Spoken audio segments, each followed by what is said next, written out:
Begini tanpa ragu, benarkah yang bisa mencabut nyawa manusia adalah Tuhan? Begini Dul, Tuhan memang bisa mencabut nyawa manusia, tetapi tidak semua yang mencabut nyawa manusia adalah Tuhan. Kalau begitu, siapa yang mencabut nyawa Bunda Maria? Siapa yang mencabut nyawa Bunda Maria? Kenapa kamu menanyakan hal itu, Dul? Begini tanpa ragu, yang mencabut nyawa Bunda Maria kan Tuhan. Dan ente percaya bahwa Yesus adalah Tuhan. Jika Yesus adalah Tuhan dan yang mencabut nyawa Bunda Maria adalah Tuhan, maka Yesus adalah anak durhaka karena sudah mencabut nyawa ibunya.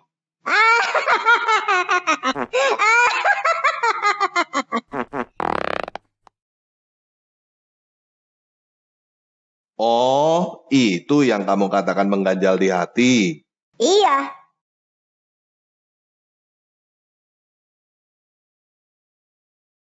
Begini, Dul. Saya mau kasih ilustrasi supaya kamu mengerti kamu salah berpikirnya di mana. HP saya ini sudah beberapa hari tidak saya charge dan sekarang sudah mati. Menurut kamu, siapa yang mencabut baterai HP saya? HP ente matikan karena tidak di-charge, bukan karena ada yang mencabut baterainya. Nah, itu dia, Dul. Makanya tadi saya berkata bahwa Tuhan memang bisa mencabut nyawa manusia, tetapi tidak semua yang mencabut nyawa manusia adalah Tuhan. Penyebab orang mati itu banyak, dan kamu tidak bisa menyamaratakan bahwa semua orang mati karena nyawanya dicabut oleh Tuhan. Ente bikin aneh bingung. Maksud ente bagaimana? Begini, Dul. Menurut kamu membunuh itu berdosa gak? Ya berdosa dong. Nah, kalau ada seorang penjahat yang membunuh seorang korban, siapa yang mencabut nyawa si korban itu?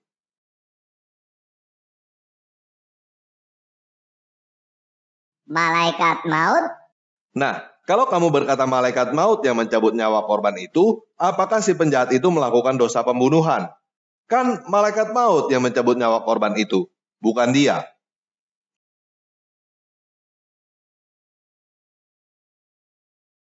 Si penjahat itu yang mencabut nyawa dengan seizin Tuhan. Nah, jawaban kamu udah mulai beda kan? Sekarang saya tanya, kalau si penjahat itu mencabut nyawa dengan seizin Tuhan, apakah Tuhan bisa berkata bahwa orang itu melakukan dosa? Kan Tuhan izinkan.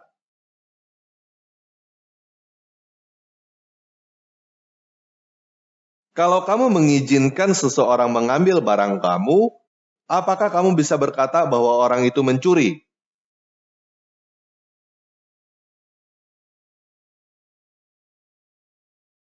Tidak bisa.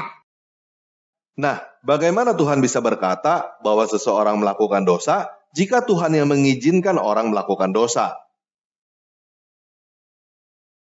Jadi, kalau kamu dengan gampangnya berkata dengan seizin Tuhan seperti itu, akhirnya kamu akan melakukan permainan melemparkan kesalahan kepada Tuhan. Orang-orang bisa berbohong, berzina, mencuri, membunuh, lalu mereka berkata bahwa mereka melakukannya dengan seizin Tuhan. Kalau Tuhan mengizinkan orang untuk berbohong, berzina, mencuri, membunuh, apakah Tuhan bisa berkata bahwa hal-hal itu adalah dosa? Tuhan tidak mengizinkan manusia berbohong, berzina, mencuri, dan membunuh. Betul, Dul. Tetapi manusia tetap melakukannya walaupun tidak diizinkan Tuhan, kan? Makanya saya katakan bahwa kamu tidak bisa menyamaratakan bahwa semua orang yang mati karena nyawanya dicabut oleh Tuhan atau dengan seizin Tuhan. Ente bikin aneh pusing. Jadi siapa yang mencabut nyawa Bunda Maria?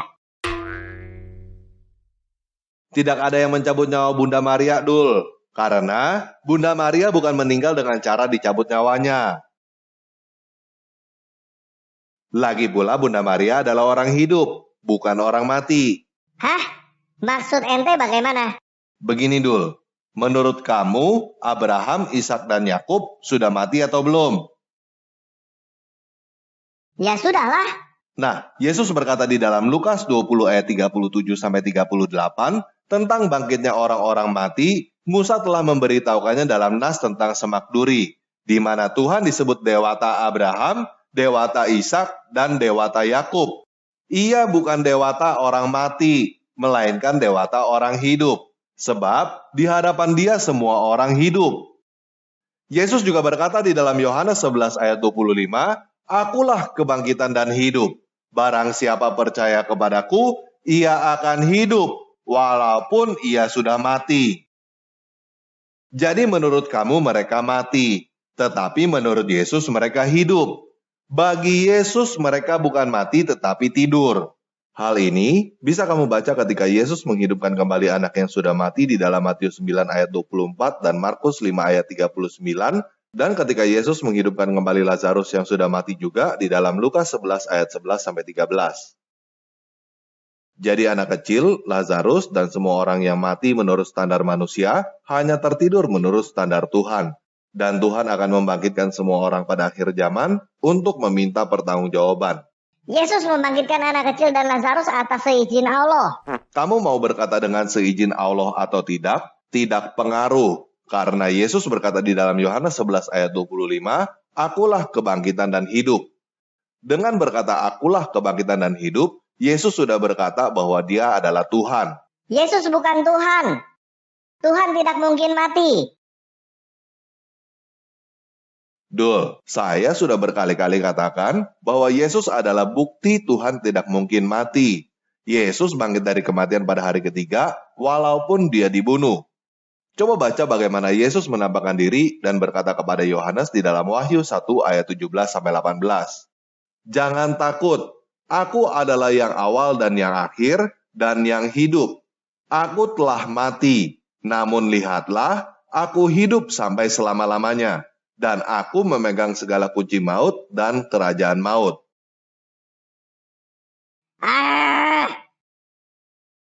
Siapa yang mencabut nyawa Yesus? Yesus berkata di dalam Yohanes 10 ayat 17-18, "Bapa mengasihi aku oleh karena aku memberikan nyawaku untuk menerimanya kembali. Tidak seorang pun mengambilnya daripadaku, melainkan aku memberikannya menurut kehendakku sendiri. Aku berkuasa memberikannya dan berkuasa mengambilnya kembali. Inilah tugas yang kuterima dari Bapakku." Jadi tidak ada yang mencabut nyawa Yesus. Yesus sendiri yang memberikan dan mengambil nyawanya kembali. Karena Yesus berkuasa atas kehidupan dan kematian.